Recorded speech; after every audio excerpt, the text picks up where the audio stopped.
মৰমৰ ছাত্ৰ-ছাত্ৰীসকল, আজিৰ এই ভিডিঅ'টিত মই তোমালোকৰ বাবে ক্লাছ 8ৰ 2024 চনৰ প্ৰথম গোট পৰীক্ষাৰ অসমীয়াৰ প্ৰশ্নকাকতখনৰ উত্তৰখিনি কৰি আনিছোঁ। ভিডিঅ'টি শেষলৈকে চাই থাকিবা।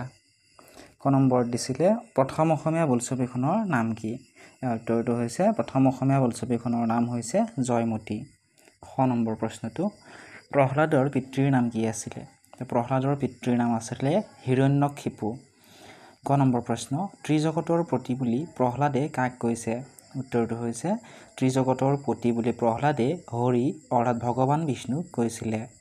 ঘ নম্বৰ প্ৰশ্ন স্বাৱলম্বনৰ কাৰণে গঠন কৰা গোটবোৰক কি বুলি জনা যায়?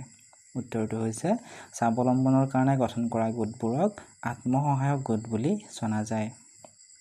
গ নম্বৰ প্ৰশ্ন উদগতি পথত কিহে বাধা দিয়ে?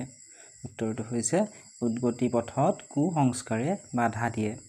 2 নম্বৰত দিছিলে এটা বা দুটা বাক্যত উত্তৰ দিয়া। ইয়াত 4টা প্ৰশ্ন দিছিল, প্ৰত্যেকটোতে 2 নম্বৰ হৈ টোটেল 8 নম্বৰ আছিল। ক নম্বৰ প্ৰশ্নটো বিজ্ঞান শিক্ষাৰ পৰা কি জনা যায়?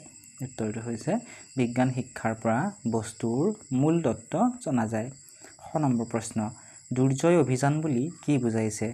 উত্তৰটো হৈছে মৃত্যুক জয় কৰি দেশৰ গৌৰৱ অক্ষুণ্ণ ৰখাকে দুৰ্জয় অভিযান বুলি কৈছে। গ নম্বৰ প্ৰশ্ন মহিলাক স্বাৱলম্বী কৰাৰ ক্ষেত্ৰত মহাত্মা গান্ধীৰ প্ৰথম পদক্ষেপ কি আছিল?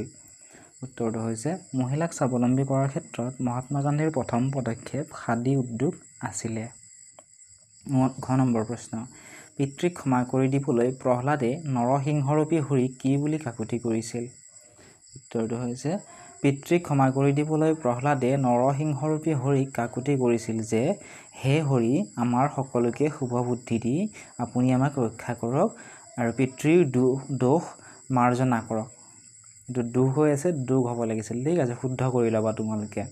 3 নম্বৰ প্ৰশ্নটো আছিল কি কাৰণত বিজ্ঞান শাস্ত্ৰক জ্ঞানৰ ভঁৰাল বুলি কোৱা হয়? ইয়াতে 3 নম্বৰ দিছিল।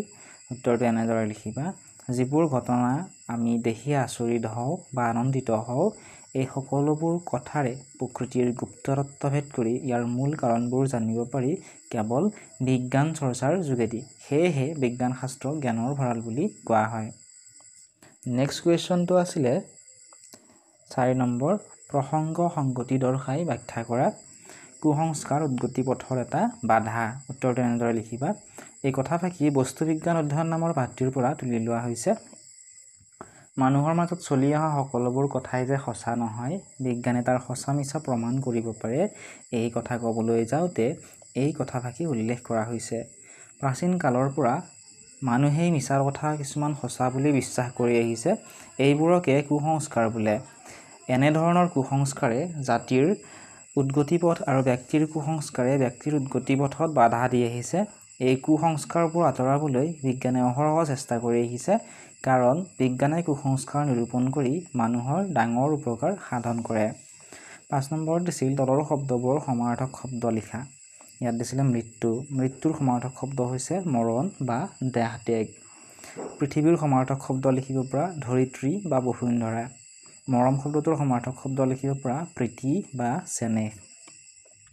6 নম্বৰত দিছিল তলত দিয়া বিশেষ্য পদবোৰক বিশেষণলৈ নিয়া। এইটো তোমালোকে নিজেই চেষ্টা কৰিবা। যদি এই প্ৰশ্নটোৰ উত্তৰ কৰিব নোৱাৰা কমেণ্ট ছেকশ্যনত জনাবা। আৰু বিশেষ্যৰ পৰা কেনেদৰে বিশেষণলৈ নিব লাগে গ্ৰামাৰৰ ভিডিঅ' আপলোড কৰি দিছোঁ, প্লেলিষ্ট ছেকশ্যনত তোমালোকে চাই ল'বা।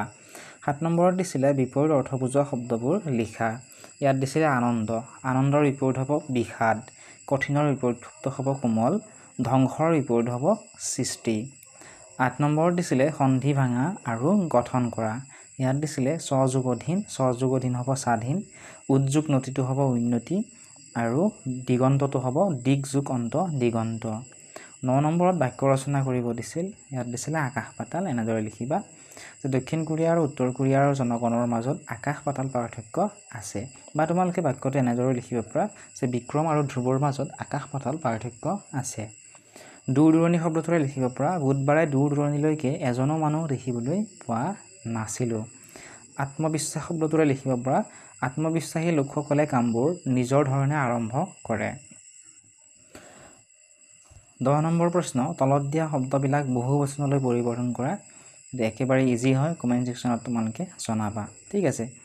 11 নম্বৰত দিছিলে এটা শব্দত প্ৰকাশ কৰা যদিহে তোমালোকে 10 নম্বৰ প্ৰশ্নটোৰ উত্তৰ কৰিব নোৱাৰা কমেন্ট সেকশনত মই উত্তৰটো দি দিম তোমালোকে কমেন্ট কৰিবা যাৰ সাহস আছে তো হ'ব সাহসী যি সঁচা কথা কয় তো হ'ব সত্যবাদী যি আনৰ ওপৰত নিৰ্ভৰ কৰে তো হ'ব পৰনিৰ্ভৰশীল 12 নম্বৰ দিছিলে আভ্যন্তৰীণ মূল্যায়ন তাত আছিল 10 নম্বৰ মৰমৰ ছাত্ৰ-ছাত্ৰীসকল তোমালোকে ভিডিওটো চাই কেনে পালা কমেন্ট সেকশনত জনাবলৈ নাপাহৰিবা লগতে আন কোনটো সাবজেক্টৰ কোৱেশ্চন পেপাৰ লাগে তোমালোকে কমেন্ট কৰি দিবা লগতে ডিস্ট্ৰিক্টখনৰ নামটো তোমালোকে লিখি দিবা মই চেষ্টা কৰিম তোমালোকক কোৱেশ্চন পেপাৰ সমূহৰ লগতে কোৱেশ্চন আনসাৰ খিনিও কৰি দিবলৈ লগতে ইয়াৰ ৰিলেটেড যদি তোমালোকৰ কিবা সুধিবলগীয়া আছে কমেন্ট সেকশনত তোমালোকে সুধিব পাৰিবা